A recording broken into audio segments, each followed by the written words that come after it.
Thank you, Mark. So my name is Rama. I'm the director of the Helen Hamlin Centre for Design at London's Royal College of Art. I am male. I have black hair and brown skin. I am Indian by ancestry, West Indian by descent. And as you can probably tell from my accent, I'm British by birth. I'm sitting in a room with a blushing lilac shirt, which matches the wall behind me, on a grey sofa. And could I hand over to Christina to introduce herself? Hi, Rama, and hi, viewers. I'm Christina Mallon. I am the head of inclusive design and accessibility at Wunderman Thompson, and Wunderman Thompson is one of the largest advertising agencies in the world. In my free time, I am the chief brand officer of Open Style Lab, and we are an inclusive design lab in New York, and also a part of Inclusively, which is a job hiring platform, kind of a LinkedIn for people with disabilities. And I am a female, I am Caucasian, very light skinned. Right now I am wearing a striped navy and red shirt. And behind me, I have a bookcase of books that I haven't read, but my in-laws have read. And it is in a brown light wood bookcase. Fantastic. You make me want to come and read your in-laws' books, Christina. That description sounds so wonderful.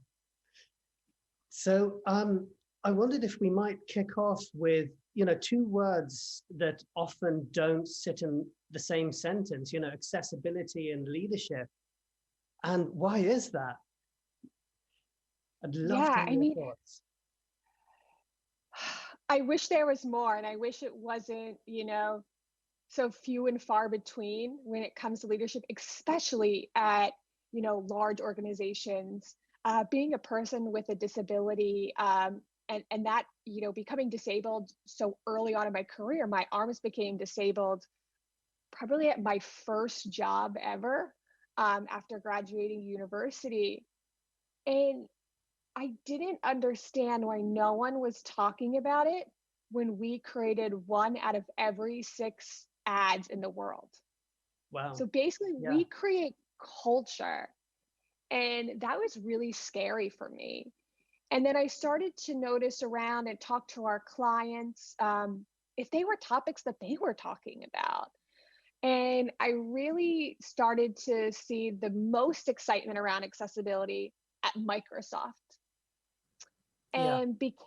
And that's where I learned a lot about, leadership and accessibility, and tried to model kind of their maturity model from inclusivity and use it at my organization. Yeah, I think Microsoft has been at an epicenter for many of us. I remember working with them many years ago when we were setting up the center. And, Microsoft, IDEO, the University of Cambridge were real bedfellows when, as designers, we were looking at what do we bring to the accessibility and inclusivity conversation.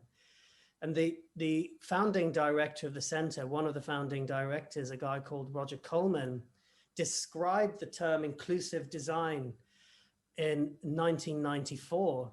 And the UK government, who I have to say don't get everything right, they got this right in the year 2000. They described it as including the needs of the widest number of people.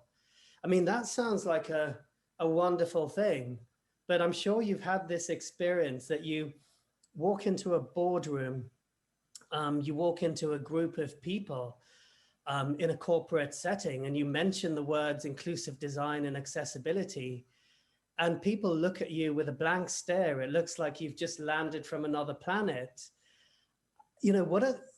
Has this changed? Because, I feel over the last 10, 20 years, I see a change, but it's not quite the groundswell that I'd love to see. So what's your experience of walking into that boardroom setting, and how do you deal with it? Because I know so many people out there, including myself, would love to hear some war stories. Yeah, I mean, usually when I talk to about accessibility, inclusive design, they're thinking about price point Right. accessibility. Yeah. and or just ease of being able to purchase, but in a sense of like location. They usually don't think about inclusive design and accessibility in the sense of changing abilities of a human. So really, a lot of the times, all my conversations are just, intro into inclusive design and accessibility 101. And I think, which is as surprising, as you would think, is that a lot of the times these executives don't realize that they'll be disabled at some point in their lives. Yeah. And it shocks them, and they're like, wow, wait, you're right. Nor do they realize that, cognitive disabilities and things like that are also included in disabilities. They just think of someone who uses a wheelchair or someone like me that has dual arm paralysis. And it's a lot of education. And I think, I do see that other underfunded, underrepresented groups, when they talk about equality and inclusive design from that, people start to understand it more. And there's a lack of closeness of accessibility to their personal selves, because people don't want to think about any challenges that they might have in their life when it comes to, accessibility and inclusion. So it really is just kind of taking that steps to educate, because, I think people just don't know. I love that, taking these steps to educate, because sometimes, in the boardroom settings, we've resorted to some clever design trickery or just the human connection. So we kind of attenuate between the two. The human connection is saying things like we are all, just temporarily able-bodied. So there is, that word tabs. And it just sort of brings people home to the fact that you move across and up and down and inside out of a spectrum of ability. And if we look at neurodiversity, there is something that's equivalent to, an early to mid-level cognitive impairment that I guarantee you we've all had in the last 48 hours, and it's called stress. I was looking for my glasses this morning and I was wearing them. So that kind of connection of bringing it home and thinking of not just designing for people or inflicting a product or an idea or a piece of advertising on people, but seeing that as part of a continuum is really important. So we talk about designing for ability, not disability, and it's not just disability, it's an inability. It's a designed world that actually makes it unable for people to use. And that was the great insight of Helen Hamlin, who is our patron. She's alive and well, 86 years young. She's not a Victorian heiress, but her realization years ago was design needs to do more. So the final thing in the boardroom setting is, I remember once very early on in my career, we were talking to a supermarket about packaging, and that, people with a range of abilities couldn't open, their easy peel bacon packaging. And we just got a group of people, 8 people in the room, and asked them to open it. And I remember our signature pitch was one slide. It was one video, and it was a Frank, aged 76, with a little bit of arthritis, but not a lot. And he spends 12 minutes trying to open their packaging. And at that point, the board turned around and said, please turn off this video. It's painful to watch. And we realize what's even more painful is that we need to accept that we haven't got it right. So, that idea of education is really important. So I just wondered if you did have some stories of specifics of how you've persuaded, how you've challenged, how you've progressed. Yeah, so I really kind of have this 3-prong approach, which is really personal stories and show that, there are people with disabilities that are right in front of your face, and they are a huge community. And then I talk about, the stats when it comes to them as a consumer. I mean, the disability community has $8 trillion of disposable Yes. income. And then comparing that, it's, it's similar to the disposable income of China. So when I'm Yeah. able to compare and show that, they start to understand. And then, I drop that legal compliance bomb on them, especially in the United States when it comes to digital accessibility. So it's really looking at kind of what are the roles of all the executives and kind of showing that, okay, give them 3 reasons why it might affect their role. If you're the head counsel of legal, you're the CFO, or you're the chief brand officer. And I've been able to really, be successful by providing kind of those 3 reasons to why. And, what's been really great is coming into my role at Wunderman Thompson and WPP. I feel lucky that my executives really championing this and they've kind of opened the door to other executives. So I haven't found much resistance when going to the boardroom from other organizations. I think what happens is that a lot of the times they think it's very niche. And I try to explain it's not. And it's really just a lot of pushing, pushing, and pushing, and always saying you need to do this. This is not just moral, ethical. This is the right business thing to do. But it does take a lot of conversations. And I think, but I've been successful and I've been able to have great partners like Unilever and Shell and things like that. But they're definitely slower to get people to realize. Yeah. And one of, thinking about the leadership of this space and building on what you're saying, you know, when people hear accessibility or inclusion, quite often it is that bottom line, it's a fiscal approach, a fiscal reason. But, there's 2 words in inclusive design, for instance, and one is design. And design is supposed to be an exciting, enabling, conscious activity. And, how do we get people excited about this? I often think that a CEO stands for a chief executive officer, or sometimes it's a chief execution officer.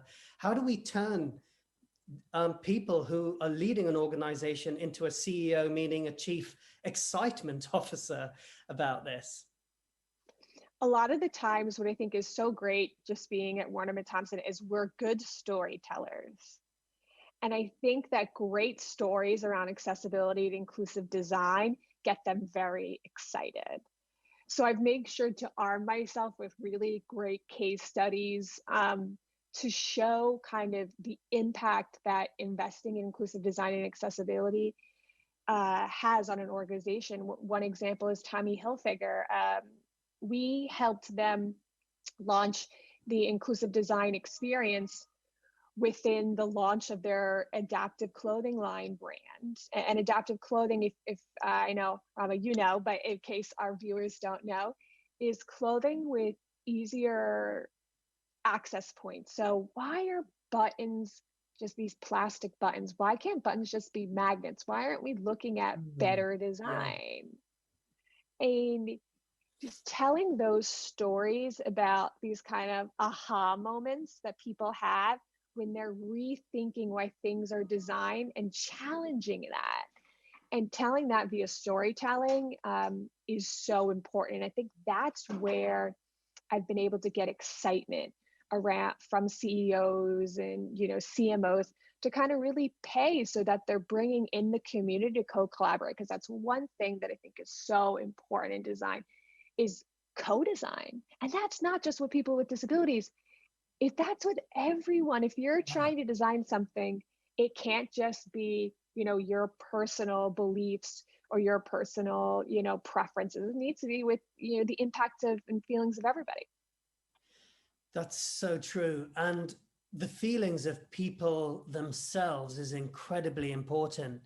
The center celebrates, the center I have the privilege and honor of leading, the Helen Hamlin Center. It celebrates 30 years next year. But, rather like a Marvel comic movie, we have an inception, an origin story.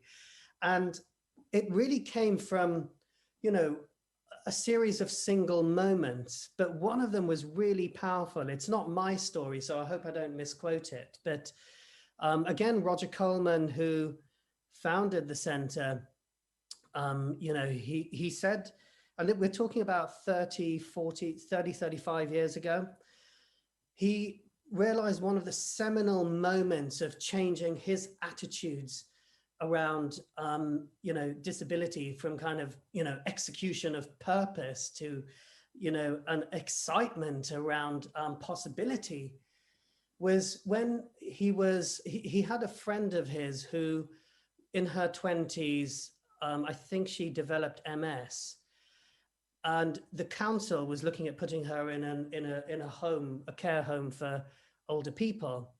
But this girl Rachel was a very vibrant, active. She was a 20-something-year-old woman, and what the friends got together and decided to refit her flat so the council could approve it, and she could stay there. And this was way before the days of accessibility standards or any sort of building regulations that meaningfully spoke to this. So they spent the whole day putting together everything and making sure it was functional, and everyone took over. And Rachel was sitting there sort of looking at them, and they suddenly realized they need to ask her what she wanted. So they turned around and said, "What do you want?" And she said these immortal words that are sort of, pressed on my brain. She said, "I want to make the neighbors jealous." And that was a light bulb moment. And I've had many, many similar light bulb moments where people with a range of abilities talk beyond a condition, beyond a wheelchair, beyond the accoutrements of life that shows a reduced ability, and talk about humanity. So I just wondered if we can speak a little bit of how do we bring humanity again into these decision points, because you spoke about stories and I've spoken about videos, but what else can we do as individuals, both within the community of inclusive design and accessibility and outside of that? And what can we learn from other movements that may be going on, whether that's, Black Lives Matters or something like that? There's a lot to discuss there, and I'm putting it all into one sentence there, Christina. Yeah. I mean, I think it's everybody deserves the right to express themselves. That is a human right, I believe. So a lot of the times, as we talked about the woman with MS. I mean, doesn't she deserve a beautiful home that reflects her personal, style? She does, and I think it's coming back to that innate need and desire and right to express yourself, and kind of everybody has that. So it's really kind of telling everyone, if you deserve that, so does a person with disability. Just giving them something that is practical, I guess you could say, but not making it beautiful, that doesn't help with compliance. So how I've also done that is, and we try to do this in Open Style Lab, the nonprofit that I'm a part of for inclusive design, is really do studies to understand how compliance and usage increases with style. Because I think a lot of the times when I talk to senior leaders, they say, "Oh, well, we have this charity, they give money to this disability fund, that's it." But what was really interesting when I joined Inclusively, which is the disability hiring network, was that when I talked to a lot of people, they said that not having the right clothing was one of the reasons why they didn't want to work. They didn't feel like they could be themselves. Yeah. And I think it's getting people to understand that all of the same, insecurities or reasons why you like something, they're all the same no matter what, for people with disabilities and people without disabilities. And I think that's really key, because a lot of the times we've been othered. We're like, well, Yeah. as long as they have their basic needs, they're fine. You don't need to worry about, what you're wearing as long as you have that job. But that's not true. And that's not true for anybody. And that's really important. And when I look a lot with my husband's in the real estate business, and we talk about equitable housing. Why does someone, of lower income can only live in this section of the neighborhood, or Yeah. their, subsidized housing is run down?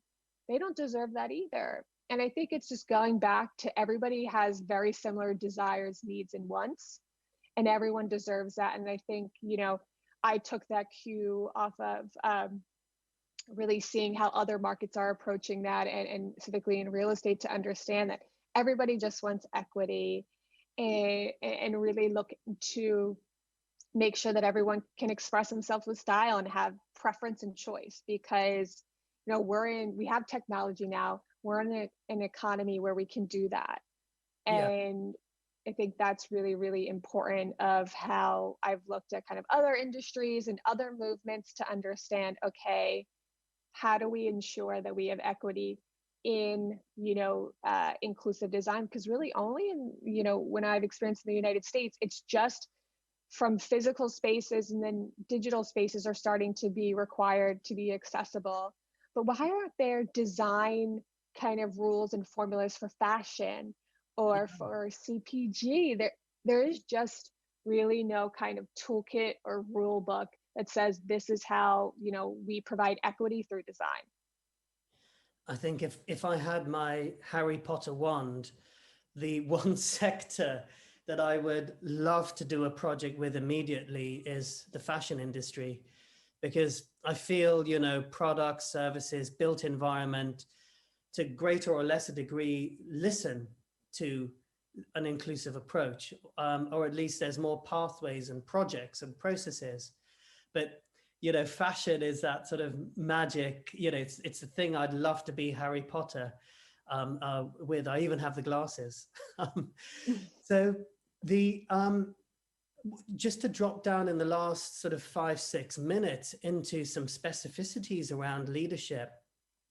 A real interest of mine is something called creative leadership, which was built from an insight that we need more creatives in leadership position, but we also need leaders who are creative.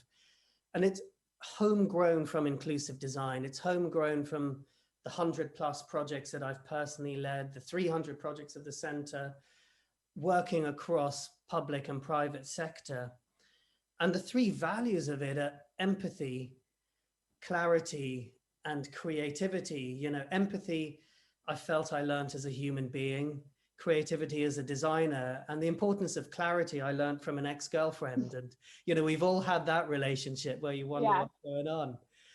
Clarity was a surprising one, because, for me, it really plays out in when we look at accessibility, inclusivity, and leadership, because there's one of the issues of clarity that came up for me is leadership for me isn't just someone broadcasting from a podium. It starts with yourself.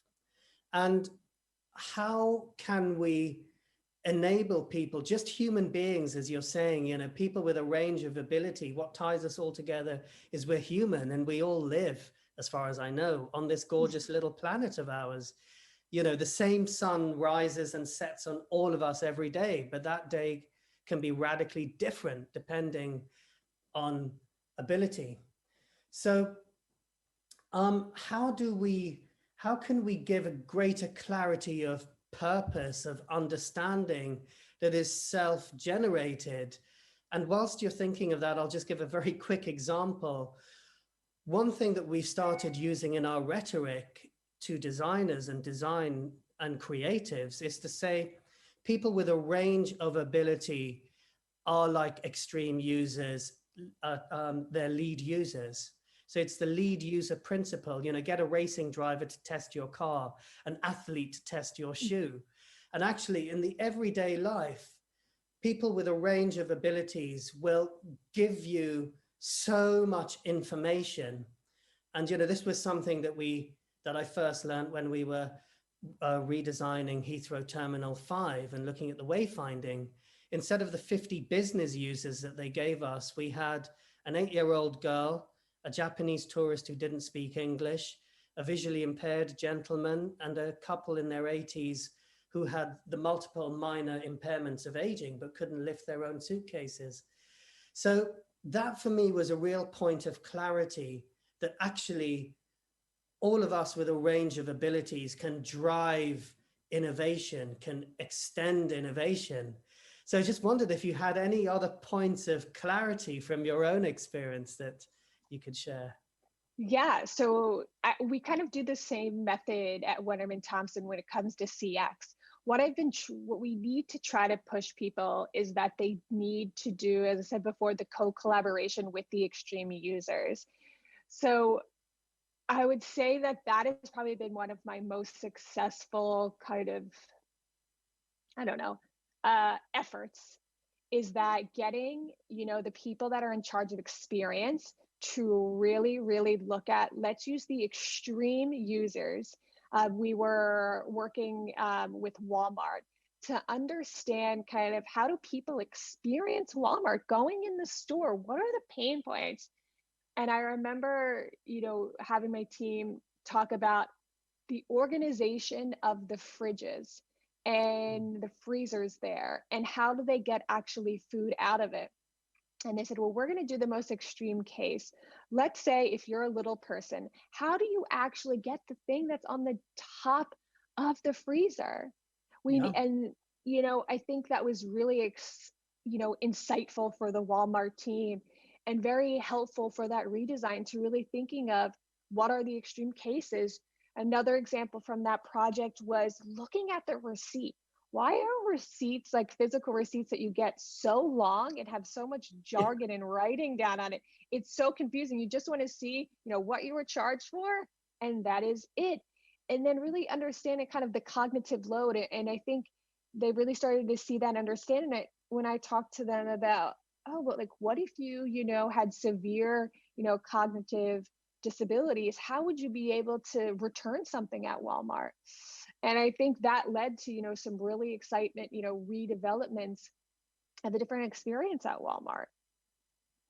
And I totally agree. Getting the, extreme cases, I guess you could say, always lead to innovation. We have so many, examples. Let's say the touchscreen, curb Yeah. cuts. Remote controls, Yes. automatic doors. Just makes life better. Yeah. And I think people need to realize, and, I guess it's our jobs to remind them that all of these great, you know, inventions are because of thinking about extreme cases. Yeah. And I think that is almost a beautiful point to wrap up on. We've got a minute left, but so I don't know if there's any final sentence that you would like to say. Imagine if you were speaking to all of us who are leaders, and by that I mean everyone on the planet. So established leaders, emerging leaders, and people like me who were never billed to be in a leadership position when I was at school. And I think that's the majority of us. So speaking to the leaders on this planet with a range of abilities, is there any final words you'd like to say?